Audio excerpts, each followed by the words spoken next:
बिस्मिल्लाहिर्रहमानिर्रहीम अस्सलाम वालेकुम दोस्तों, मैं गुलजान बलोच। आप देख रहे हैं मेरा यूट्यूब चैनल। दोस्तों, इस वीडियो में आपको सिखाएंगे कि आखिर सर्दियों का जो मौसम है, इसमें जो ट्यूबवेल के प्रेशर या इन्वर्टर की जो रिज़ल्ट है वो डाउन होती चली जा रही है, तो उसको आप किस तरह रिकवर कर सकते हैं और ऐसी कौन सी सेटिंग है जो कि आप अपने वीएफडी पर इम्प्लीमेंट करके उसको आप ठीक बना सकते हैं, तो उस हवाले से तफसीली बात करेंगे। उससे पहले आपसे छोटी सी दरख्वास्त होगी, अगर चैनल पर नए हैं तो बराए मेहरबानी हमारी सपोर्ट के लिए चैनल को सब्सक्राइब कर दें, साथ साथ बेल आइकन पर भी क्लिक करें और वीडियो को भी लाइक कर दें। तो दोस्तों, जैसे जैसे ये सर्दियों का मौसम आता जा रहा है और धुंध और जो सर्दियों में जो एक तरह की सिचुएशन बनती है वो बढ़ता जा रहा है, तो वैसे वैसे सोलर की एफिशिएंसी और सोलर की रिजल्ट्स जो है ना वो बहुत ज़्यादा मुतासिर होती जा रही हैं। और इसमें वीएफडीज जो है ना उसमें कुछ सेटिंग्स करने की आपको ज़रूरत है, ज़्यादातर सेटिंग्स करने का कोई फ़ायदा नहीं होता।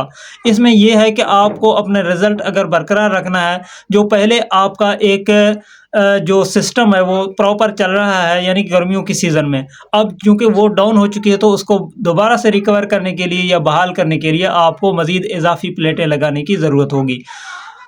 और इसके अलावा जो सेटिंग से जहाँ तक सेटिंग का ताल्लुक है वो मैं आपको इस वीडियो के अंदर समझाऊंगा।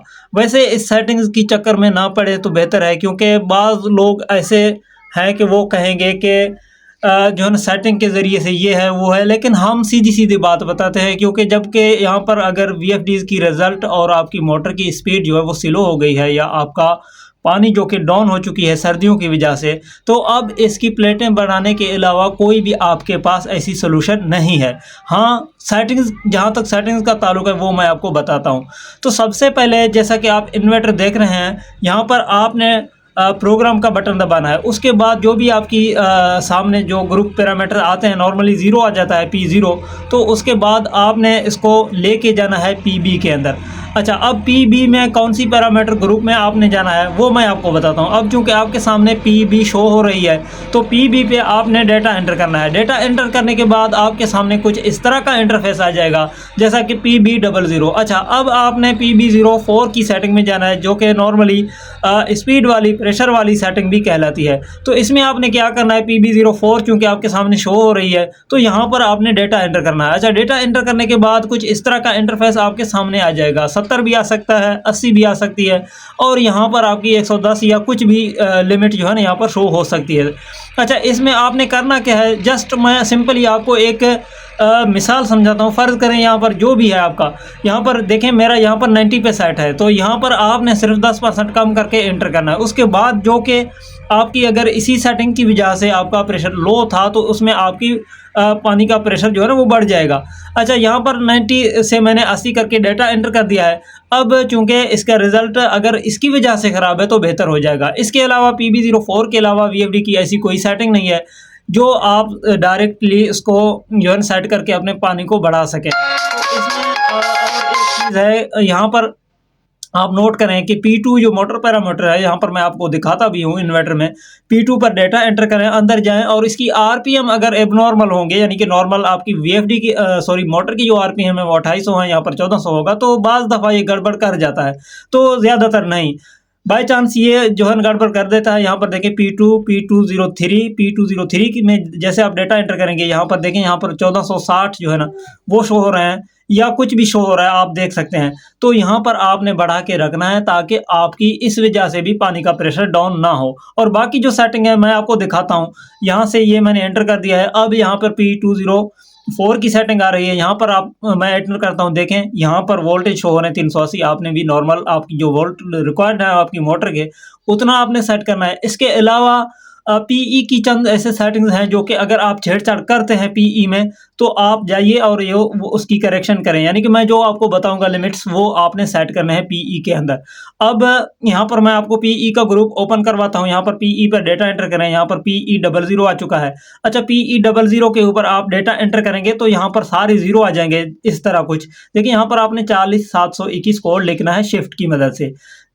जैसे आप 40721 इस तरह कंप्लीट करेंगे, आपने डेटा एंटर करना है। डेटा एंटर करने के बाद आपके सामने PE01 आ जाएगा। PE02 की सेटिंग आपने चेक करना है। अगर आपकी बड़ी इन्वर्टर है यानी कि 18-22 का, तो आप 10 से ऊपर रख सकते हैं, 11-12।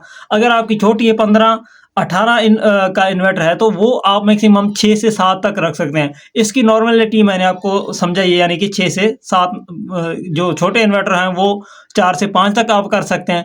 इसको बहुत ज़्यादा आप हाई करेंगे तो आपका इन्वर्टर को नुकसान हो जाएगा। PE02 की जो सेटिंग है वो आपने नॉर्मल लिखना है अपने इन्वर्टर के हिसाब से। आपका इन्वर्टर अगर 15-18 है तो उसकी रेंज जो है ना 8 तक है। अगर आपका इन्वर्टर 22-30 है या बड़ी है तो उस हिसाब से थोड़ा बहुत ऊपर नीचे हो जाएगा।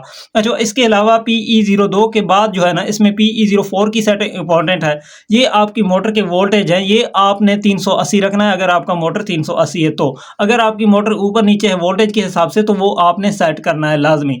PE04 की सेटिंग इंपॉर्टेंट है, ये लाजमी तौर पर आपने अपने मोटर के हिसाब से वोल्टेज देने हैं। अच्छा, PE04 की सेटिंग करने के बाद आप डेटा एंटर करें। डेटा एंटर करने के बाद आपको समझाता हूँ PE0 जो 10 की सेटिंग है, यानी PE10 की जो सेटिंग है वो आपने ज़रूरी 100 पे रखना है। अगर आपकी कम प्लेटें हैं यानी कि 10 से कम है या 10 प्लेटें हैं तो आप 120, 110, 130 तक रख सकते हैं और इसको 100 से हरगिज़ कम ना करें। और इसके अलावा PE11 की सेटिंग आपके सामने है। अब चूँकि इसमें 100 है तो आपने भी 100 रखना है। अच्छा, ये जो सेटिंग्स मैंने आपके सामने रखे हैं सर्दियों में यही सेटिंग आप इम्प्लीमेंट कर सकते हैं। इसके अलावा अगर आपकी कोई वोल्टेज ज़्यादा आ रहे हैं, एक सीरीज़ में आपने 15, 16, 17, 18 प्लेटें लगाई हुई हैं तो आप PE10 की सेटिंग जो है, जो कि आपके सामने शो हो रहा है, तो उसमें आप कमी करके अपने वोल्टेज को जो है ना एक लिमिट से जो है ना कम कर सकते हैं। यानी कि 800 से क्रॉस हो तो आपको OU3 का सामना करना पड़ेगा, OU1 जैसे फॉल्ट्स आ जाएंगे।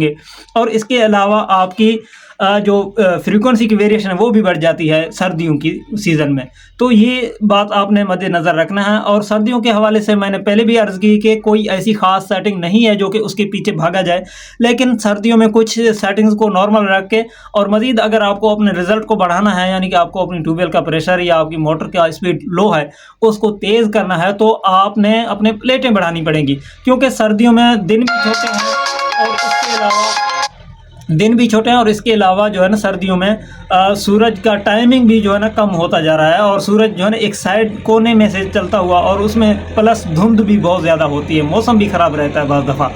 तो दोस्तों, जो भी सर्दियों के हवाले से इंपॉर्टेंट सेटिंग्स थे वो मैंने आपके सामने रखे हैं। और इसके अलावा जो है ना मैं यही रेकमेंड करूँगा कि आपने प्लेटें बढ़ानी है परसेंटेज के हिसाब से। वो आपने अंदाज़ा करके जो है ना प्लेटें बढ़ानी है कि कितना प्लेटें आपको मज़ीद चाहिए होंगी। तो उम्मीद करता हूँ ये वीडियो आपके लिए इन्फॉर्मेटिव रही होगी। अगर वीडियो अच्छी लगे लाइक, कमेंट, शेयर ज़रूर करें। अगर चैनल पर नए हैं तो बराए मेहरबानी हमारी सपोर्ट के लिए चैनल को सब्सक्राइब कर दें। इजाज़त दें, अल्लाह हाफ़िज़।